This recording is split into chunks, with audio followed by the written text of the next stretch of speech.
Want to know why? Ask how. Howard the Humongous. Here's the question. Will our negotiations with the Chinese over trade be another North Korean-style fiasco or another shutdown-style disaster? When President Trump emerged from his first summit with Kim Jong-un, North Korea's supreme leader, in June, he was convinced that he had made the deal of the century. He announced to you and me that he had convinced North Korea to give up its nuclear weapons. North Korea hadn't given up those weapons. In fact, the agreement Trump had extracted was the same agreement the North Koreans had made with American presidents for the last 25 years. Well, not actually the same agreement. It was the old agreement minus some tough wording that past American presidents had fought to insert. In other words, Donald Trump had extracted from Kim Jong-un an old agreement in a seriously weakened form. And what did that agreement really say? That North Korea would give up its nuclear arms only when America does the same. Let me repeat that. The massive concession that Donald Trump felt he'd gotten from Korea's Kim Jong-un said that North Korea would not give up its nuclear weapons until the USA does the same. No wonder that under the Trump agreement, North Korea has continued to manufacture nuclear warheads and the ballistic missiles that could carry those warheads to the United States. In fact, North Korea has created 20 new secret missile bases. But that's not how Donald Trump saw it when he returned from North Korea. In his mind, he had convinced Kim Jong-un to give up his nuclear weapons completely. That was a pipe dream. It was a delusion that Trump successfully sold to his followers as reality. Will Donald Trump do the same thing with his Chinese trade negotiations? The Chinese trade negotiations are profoundly important. America runs a trade deficit with China of more than $1/3 trillion. Yes, more than $1/3 trillion. That's a walloping big disparity.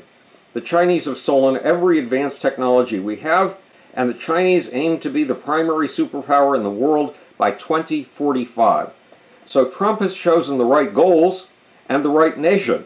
But the recent shutdown has revealed a surprising weakness in this president. It has revealed that Donald Trump does not know the art of the deal. Trump, it appears, has only two negotiating strategies. Strategy number one is to give away the store and count on your charm and your demonstration of goodwill to win massive concessions. That's the technique Donald Trump used with North Korea's Kim Jong-un when Trump stopped a massive annual military exercise before he'd even met Kim. He gave Kim this giant gift. You can see a hint of the Trump giveaway technique in a meeting Trump held with Democrats on January 9th about his border wall. First, Trump offered the Democrats candies. Then he walked out of the meeting roughly 15 minutes later when Nancy Pelosi told him there would be no money for his precious wall. But the giveaway, followed by unrealistic demands and the idea that your charm and genius will win over the other side, is only Trump's negotiating technique number one. There's also technique number two. You hold hostages.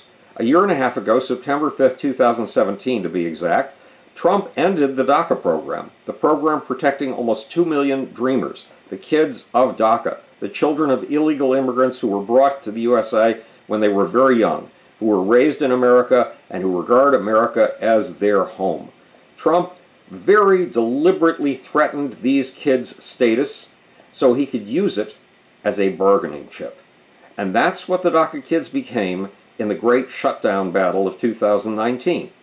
In one of his so-called compromise offers, Trump proposed giving the Dreamers another 3 years in America in exchange for what he called a prorated down payment on his wall.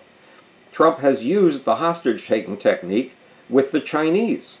First, he slapped tariffs on their goods. Then he offered to stop those tariffs if the Chinese would cave in to his demands.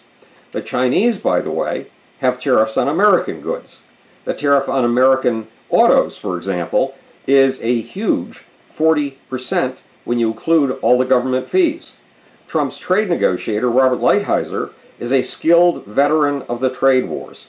He first went to work as a trade negotiator under Ronald Reagan in 1983.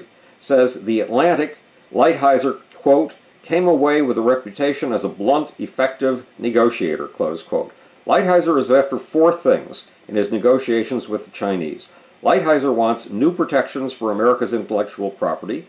Lighthizer wants an end to the requirement that American firms that want to do business in China must take in a Chinese partner and give the Chinese partner a majority stake in the company. And Lighthizer wants to end the requirement that American firms doing business in China must turn over their intellectual property to their Chinese partner. Lighthizer also wants other steps that will increase American firms' access to the Chinese market. And Lighthizer wants an end to the subsidies with which the Chinese government keeps state industrial firms alive.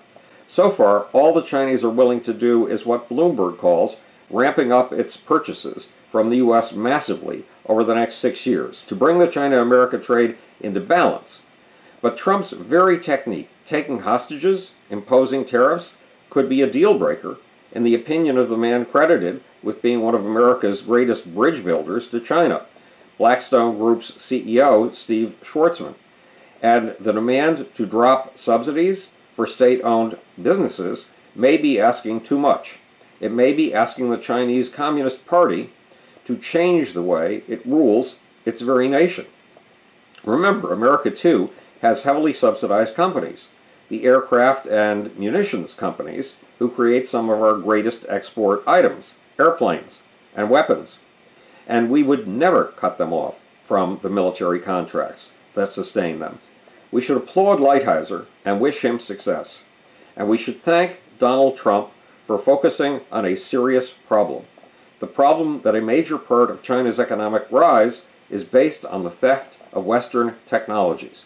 But we should hope that our negotiations with the Chinese do not follow the path of the shutdown and of the North Korean nuclear deal. We have to hope that Trump's team asks for realistic concessions, and we have to hope for one other thing. Chinese Vice Premier Liu He is coming to Washington Monday for what the White House is describing as a very, very important set of talks from January 30th to January 31st. So far, Liu He is only expected to meet with Lighthizer and with Treasury Secretary Steve Mnuchin. The problem will come if he also meets with President Trump. Why? Because Trump's ability for self-delusion is greatest when he meets face-to-face with foreign leaders. Trump is convinced that his charm and genius can change the very fabric of reality.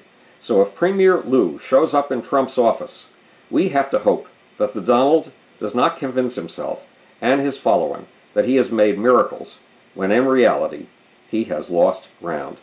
This is Howard the Humongous, speaking to you from the future. It's your job and my job to make. Or, want to know why? Ask how. And now for the sleazy, slimy, seditious, sneaky little off button.